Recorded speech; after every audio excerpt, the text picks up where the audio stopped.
Hey, what's up, guys? Rampedi here. New week, new episode. South Africa's big three into the semi-finals of the MTN8. Bafana Bafana on the brink of Chan exit. Keegan Dolly, Kamabile, have they lost their superpowers? Let's talk about it. Let's go. That's how it goes? They keep asking about the best when they know it's me. Okay. Asking about the rest when they know it's me. Straight in, I guess. You know it's me. Let's kick things off with the first quarterfinal of the MTN8. AmaZulu taking on Cape Town City.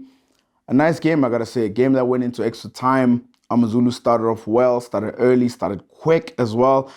Something I'm starting to see at AmaZulu is just how the partnerships up front are starting to link together.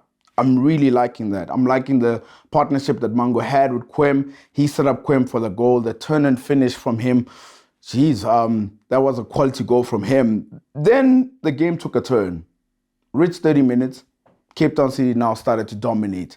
You started to see Kaizer Chiefs taking these shots, and it was coming. I think AmaZulu did not see it because the moment they were starting to get closer to the box, you could just see that the goal is coming. Lekay made the great pass, and eventually Kaizer scored and made it 1-1 going into half-time. From then on, I think this is where we started to see the brilliance of AmaZulu.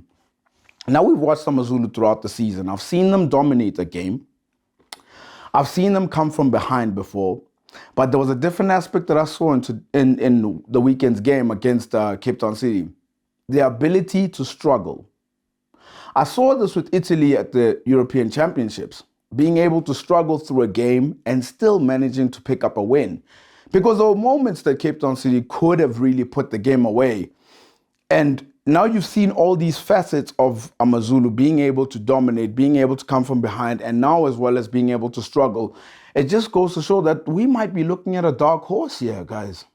We might be looking at a dark horse because through that struggle, they were able to find the winning goal by Majoro, you know? And speaking of Majoro, it also goes to show that Brandon Tuter's bench is very strong. He had the capabilities of bringing on Mbahlele, Dumsani Zuma, and as well as Ethan Brooks, and as well as Zulu as well. They came on, and that just shows you the squad that he does have.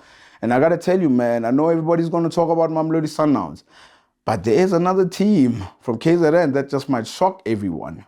And then Cape Town City got knocked out, exit. And I think this might be a blessing in disguise for Eric Tinkler because they haven't been doing so well in the league. I think if they can be able to take their focus off the MTN8, then they can focus on the league. They need wins. They do need wins. It's a very good squad as well. So I would look at it as a blessing, but I would also say that Eric Tinkler and his boys need to start picking up points because the pressure is on. Orlando Pirates taking on Royal AM again this season, but this time around with a cup to play for. Well, a semi-final place to play for. And gotta say, I was really impressed with Orlando Pirates' game. I like the way that they started as well. I like the opportunities that they created. What was a surprise is that the game was being played in KZN, and I just think Royal AM gave Orlando Pirates too much respect. I was so surprised that, you know, Royal AM every time within their games, they always capable to take the game to the opponents. And if it wasn't for Orlando Pirates' bluntness a bit within the first half, Orlando Pirates could have been 3-4-0 up. That's how many chances they created. When you look at Royal AM's chances in the first half, Sarah had that big chance. But other than that, there was nothing really going for it. And eventually in the second half, Orlando Pirates took the game. Monyai getting his goal, a player who's been very brilliant this season with his energy. I've spoken about him before. And it was a mistake as well from the goalkeeper. It was a mistake, let's be honest, it was a mistake from Royal AM's goalkeeper, Ngobo. And that brings me to the thing of Orlando Pirates, because as the game went on, Royal AM got one goal back. And I think it's something that Orlando Pirates need to look into and need to be aware of, in the fact that they create so many chances, but they're not able to put them away. It's not the first time we've seen this. I think Jose Rivero's football is great. I think it goes forward, it's pacey, the tempo is up. It creates a lot of chances, but they're not putting them away. And if you're not putting them away, you could imagine if Ngobo didn't make that mistake, that game could have went 1-1. Then it could have went into extra time, and you could potentially have been knocked out of the tournament. And now you go into the semi-final where there's better opposition. that you're going to play than Royal AM. Far better opposition. So it's something that Orlando Pirates is great. You're creating all these chances. Great. They are getting wins. But I just think as the season goes on, they have to find a way where they're going to put those chances away so that the game ends early. The game can be over by first half. We don't have to go into second half. Second half, we can just manage the game. But all the time, you'll be kept on your toes because you're not taking your chances. Royal AM, out, got knocked out. I sat back and I watched this game and I thought, what is Royal AM's biggest problem? And I know what it is. 7 games, 2 clean sheets, 9 goals conceded. The question I'm asking to Dan Malesela and the technical team is, where are the clean sheets? They're not there. They're conceding goals. And Royal AM played like this last season. They played like this, always trying to outscore the opponent. But I don't know if that's always going to work, and especially for a side that is ambitious, that is trying to win trophies, that is trying to compete for the league as well. Mamkiza would want that for sure. They need to stop conceding goals. They've only had 2 in 7 games, so they're constantly conceding goals, and they have to always try and outscore the opponent. And I think it's something that they need to work on. So hopefully the centre-back pairing at the back can at least marshal the defense really well. And there's also the goalkeeper changing as well, because Ngobo played this weekend, right? And then Nyame was playing as well, but I know Ngobo also played a league game as well. So I don't know who's the first choice goalkeeper, but I've always spoke about that synergy at the back and the goalkeeper is very important. So that is something that he needs to find out, because we know Royal AM can score goals, but they need to defend a lot better. A game that had a lot of stories. Stellenbosch going up against Kaizer Chiefs. Story number 1. Idumlen Kune started. And man, was he good. He was really good. You know, I posted a video on Twitter and I said this was a huge opportunity for him to grab. And man, did he grab it. You know, he was distributing, he was doing it really well, making saves as well. But I must say, there's something I picked up about this game. Stellenbosch were really good, guys. Like, Stellenbosch controlled possession, controlled the game. And what was very key for Stellenbosch was a lot of the fans came in and it delayed even the game to start. A lot of them were obviously Kaizer Chiefs fans. And Stellenbosch knew that the game plan was, let's keep the fans quiet. And how do you keep the fans quiet? You control the game. You keep possession. You just do not let Kaizer Chiefs have any attempts on goal. And that is something that they did. And you could see the crowd was going quiet. And with Kaizer Chiefs, I don't want to say I was disappointed, but I was surprised at the approach that Arthur Zwane took, because I felt he was cautious. I felt that, yeah, they were playing an away game, yes, but it looked like it. I thought Kaizer Chiefs were going to go into the season, try and dominate games, but it certainly did not look that way. I think he respected Stellenbosch far too much. I think he was scared of the counter that Stellenbosch could produce with the speedy players that they have, and as well as you saw even the goal that they conceded, Ngobo, being too casual on the ball. You know, Ngobo does that. And, you know, he came out in the previous week having to apologize for the mistake he made. He made another mistake, but this time around the Chiefs players gathered together and bigged him up to bring up his confidence. But that's the thing about Ngobo. It's a message that I want to send to him. It's a critique. I'm not slamming, I'm not bashing the player. I think everybody knows you're a Rolls Royce of a footballer. I think you're comfortable on the ball as much as Virgil van Dijk is comfortable on the ball. But I don't want you to overshow it. I don't want you to prove to us that you can play on the ball. Sometimes get the ball, pass it on. You know, don't keep it in the legs, because that's what happened. The mistake came about. So I would only give him that advice, is to say that you're a good footballer, but let's just not try to overprove that you are a good footballer, because it's already established. And as the game went on, of course, Stellenbosch, it was that one mistake that they made. You know, Andries made the mistake. Ashley Dupree scores against his former club. Another story that happens there, he refused to celebrate.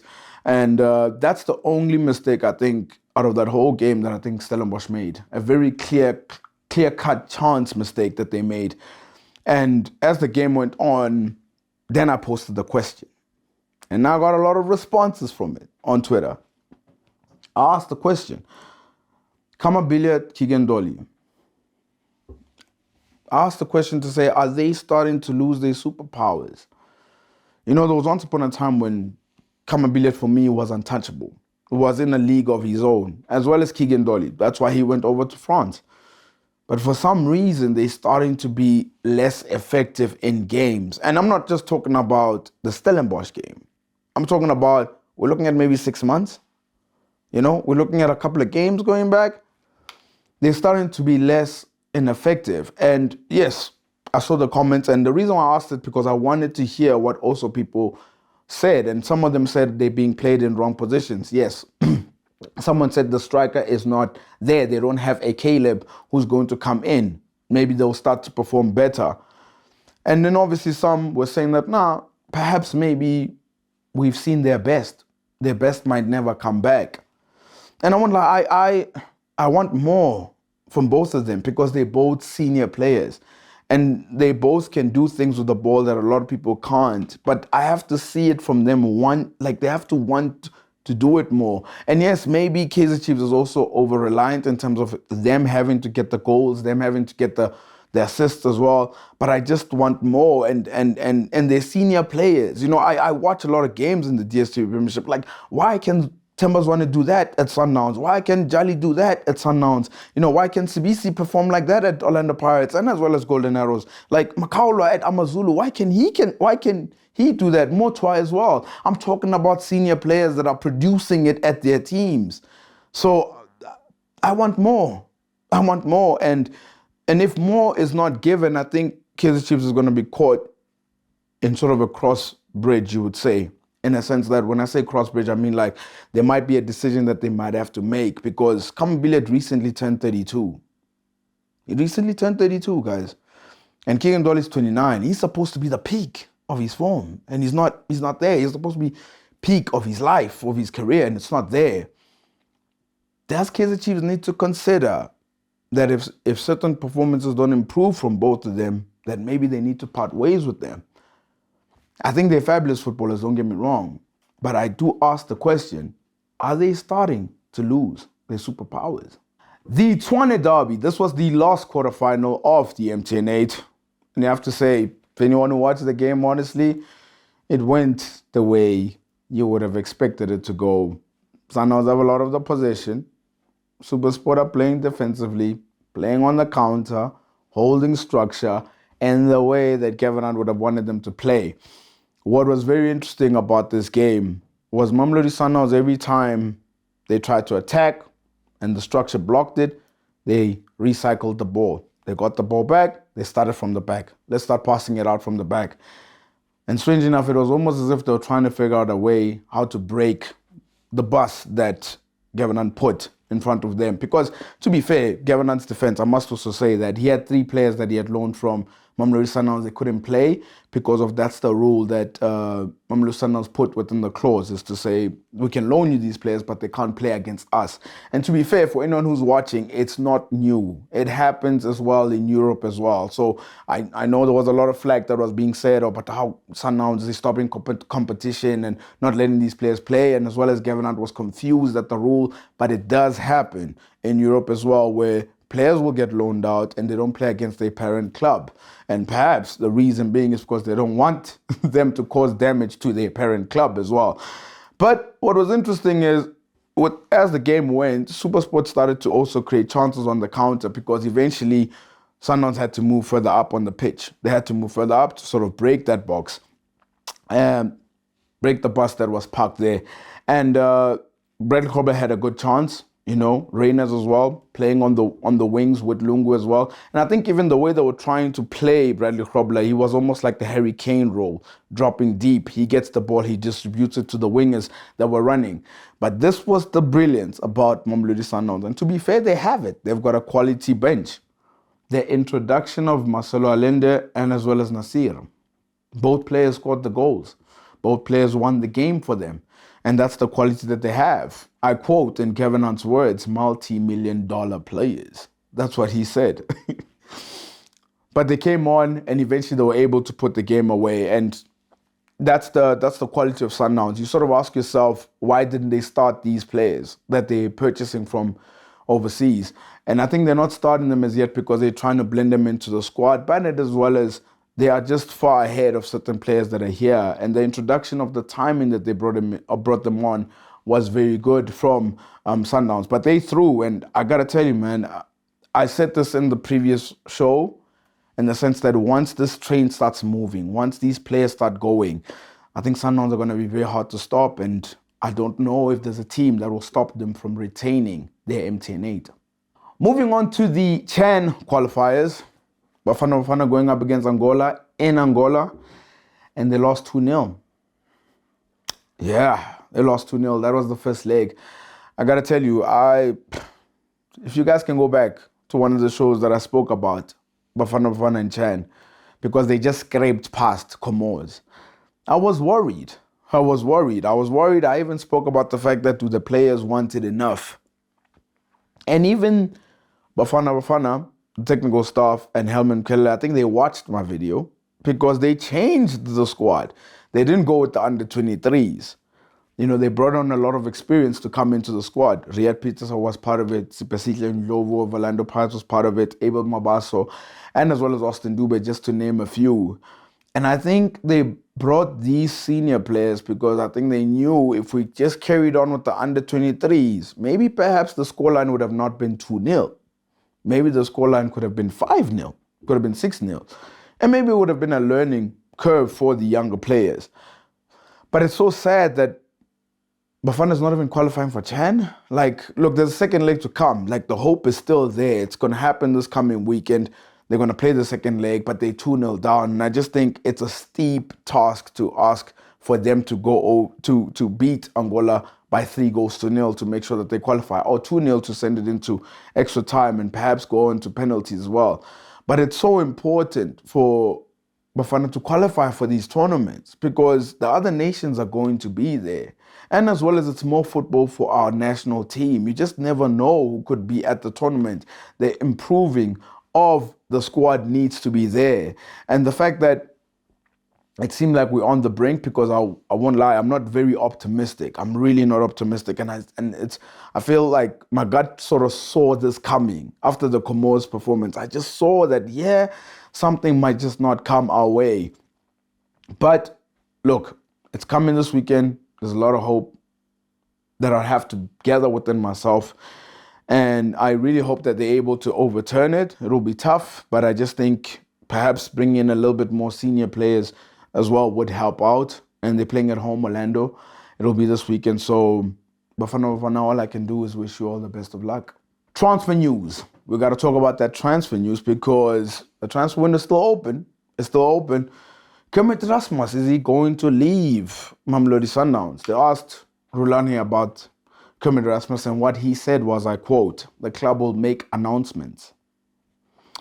So the last time he said that, Pablo Safranco left. So the last time he said that, George Malika left. So I get a sense that it's coming to an end for Kermit Erasmus.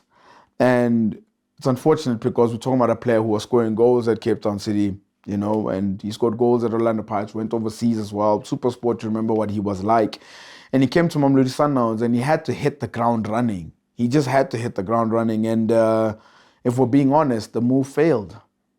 It failed, man. It failed. Even when he got there and he saw the quality of players, you know, there's that famous quote that goes around on social media. He said he could score 30 goals with the squad. And as it stands out, 43 games and only 10 goals that were scored. And unfortunately, he came into a time where Peter Shalil is standing over there and he's scoring goals for fun. He's hardly getting injured. He's setting the standard. And that's what Kermit Erasmus was supposed to do. He was supposed to get in there and score goals. And Sundowns as well, they're moving a little bit different in the transfer market. I think they're starting to become more ruthless in the sense of what they're trying to achieve, the CAF Champions League. And if certain players are not just going to do it for them, you're out. You are out. And that's what's happening to him. 32 years old. I spoke about it in my previous show as well. Could Kaizer Chiefs do with this player? I think so. I think he's a different option. He's not Caleb, but he's a different option. Cape Town City, you know, the squad is thin. Eric Tinkler spoke about that. Royal AM, he could add depth as well. So I do see clubs having to go for a Kermit Erasmus, and hopefully that he does get a club because the season has started, because he then has to start to get fit. But wow, looks like he will be leaving Mamelodi Sundowns. It's time for our weekly bet of the week. The purpose of this segment is to show you my bet slip in hopes that it helps yours light and green. The more accurate, the more cash you get. Let's get into it. So, number of games that's going to happen this midweek. I've picked 5. Yes, I've gone with 5 games, guys. First one, Leeds going up against Everton. I think both teams will score. They've got the capabilities of scoring as well. Arsenal going up against Aston Villa. Arsenal in good form, the only team to have won all their Premier League games. I think they're going to win. Southampton going up against Chelsea. I'm not too sure about Chelsea, eh? Look, they got their win, yes, over Leicester, but I'm not too sure about them. I think they will concede, but I do think that they will score. So both teams will score on that one. Man City going up against Nottingham Forest. As we might be looking at another 9-0 here. It happened over the weekend. We might be looking at another one because Liverpool did it with Bournemouth. Man City might do it with Nottingham. So I'm going to go with Man City straight win. Liverpool going up against Newcastle. I've gone with Liverpool. There's something about Anfield. It gives them that energy. And I saw Alan St. Maximin hobbling off for Newcastle. So I've gone with those selections. My odds are 6.06. Massive. So that means for every 100 Rand I put up, 6 times that money comes back. So that's why I went for those games. I wonder what you guys went for. That is Bet of the Week, sponsored by Betway. Remember to practice responsible betting at betway.co.za. Until the next one, all the best. It's the end. Yes, it's the end. It's come so quickly. I always leave you with something. But this time around, I'm not going to leave you with a football news. I'm not going to leave you with a headline. I'm going to say thank you. Thank you so much. Thank you so much for watching. Thank you so much for supporting. I just had a look that we're close to 1,000 subscribers. And it's thanks to you guys. So it really means a lot. Your support means a lot. And for those who are new and watching, don't forget to like and subscribe and hit the notification bell so that you're notified for future episodes.